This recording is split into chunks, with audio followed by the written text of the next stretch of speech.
E aí, pessoal, estamos de volta aí, né? Que é o Elias, para dar continuidade ao nosso conteúdo sobre a Revolução Russa, certo? Então é uma aula para o 9º ano. Na aula passada a gente falou mais sobre o contexto da Rússia no final do século XIX, né? E um pouco sobre o ensaio geral. E hoje a gente vai discutir mais sobre as revoluções russas de 1917, né? Então, assim, façam as anotações de vocês, né? Leiam o capítulo e não deixem de enviar as dúvidas lá no Google Class, tá bom? Então, sem mais demora, vamos para o nosso vídeo. Frente.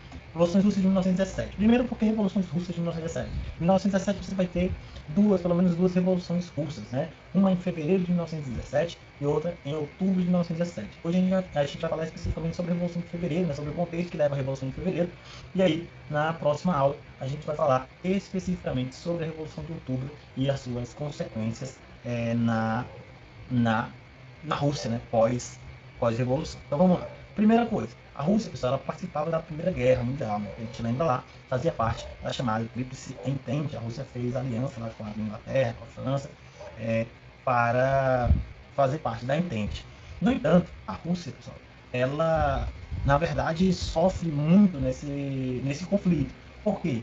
Você tinha um exército extremamente despreparado, não possuía armas e munições suficientes, uma tecnologia bélica bastante inferior à que era utilizada, por exemplo, pelos alemães, né? E isso leva, na verdade, a um número cada vez maior de mortes, de russos mortos na guerra. Consequentemente, na própria Rússia, inicia-se também um movimento cada vez maior de questionamento à participação da Rússia na guerra, e principalmente de mães, de irmãs, de mulheres, né, que passam a questionar a presença dos homens na guerra, né, ou mesmo a necessidade da Rússia estar na Primeira Guerra Mundial. E isso vai desencadear uma série de conflitos que levam à Revolução de 1917. Tá? Outro fator importante é a crise econômica, como eu falei. A crise econômica, a guerra, ela trouxe uma série de problemas. O principal deles, numa sociedade majoritariamente agrícola, dependente em grande parte da sua agricultura, com o envio cada vez maior de homens para os frontes de batalha, com o grande número de mortos, vai fazer com que a atividade agrícola ela caia, ela tem uma redução bastante acentuada, o que leva, por exemplo, à fome, né? Então, fome é uma coisa que começa a se alastrar pela Rússia e a crise econômica batia a porta, né? E não havia ainda previsões de quando essa guerra ia acabar ou de quando a Rússia, ou do que a Rússia teria a ganhar estando na guerra. É nesse contexto que eu falei que se desenvolvem essas manifestações, esses questionamentos. E aí, em fevereiro de 1917, uma série de rebeliões populares. Soldados passam a desertar, né? Desertar é quando você abandona os postos de batalha. Então, soldados se desertam dos frontes. Soldados dos quartéis passam a se rebelar contra os seus comandantes. E isso, né, leva justamente a um processo de fortalecimento dos soviets, né?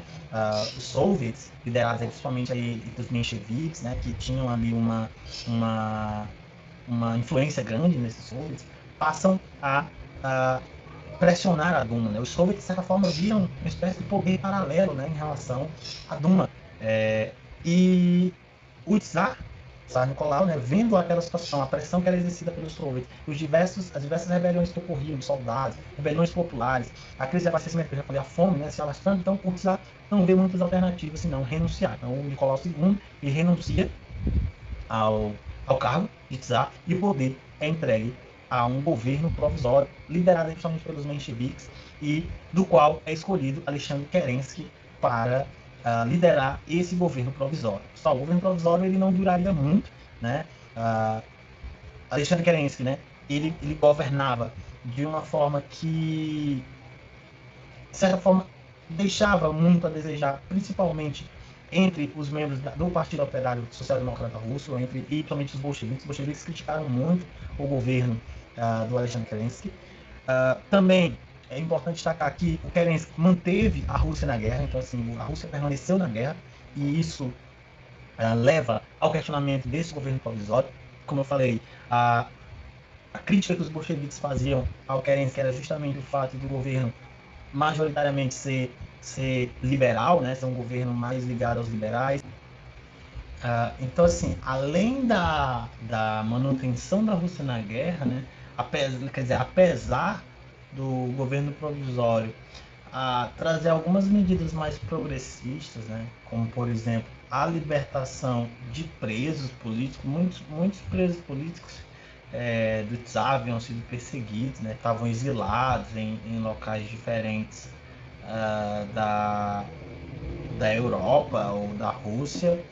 E o Alexandre Kerensky, né, o governo provisório, ele garante a libertação, né, e a anistia, de certa forma, desses presos políticos.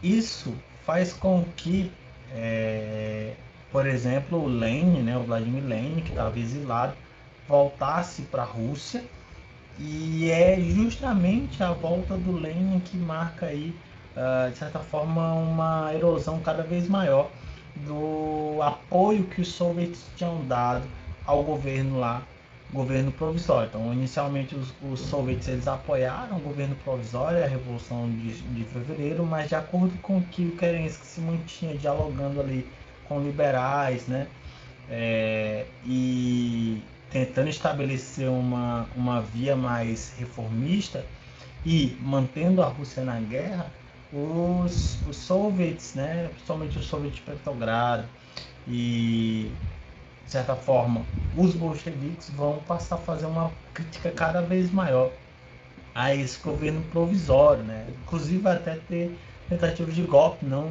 dos bolcheviques ainda, mas esse governo ele passa a ser criticado principalmente com as chamadas teses de abril, que foi publicada lá pelo Vladimir Lenin em 1917, né, abril de 1917, ele publica aí todo um texto, né, toda uma análise do governo e as críticas que ele fazia a aquele governo estabelecido, tá? E esse governo e as críticas elas se davam principalmente em relação à manutenção da Rússia na guerra, a defesa do poder entregue aos soviets, né? Então uma das palavras de ordem assim que as teses de Abril traziam era justamente todo o poder aos soviets. Então a ideia era entregar o poder aos soviets, né, ao povo. Então, tendo em vista que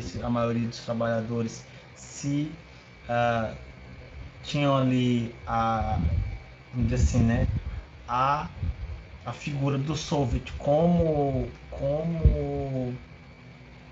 símbolo representativo. Então, esse soviet ele passava a se tornar o elemento aí de agremiação desses trabalhadores. Então, todo o poder aos soviets, uma reforma agrária, né, eram defesas que eram colocadas ali na, na, nas teses de Abril. Né? Então, cada vez mais essas ideias elas vão ganhando espaço dentro da Rússia ao longo do ano de 1917, e aí em outubro de 1917 você vai ter uma nova revolução que toma o poder pelos bolcheviques. Então a gente tem um crescimento.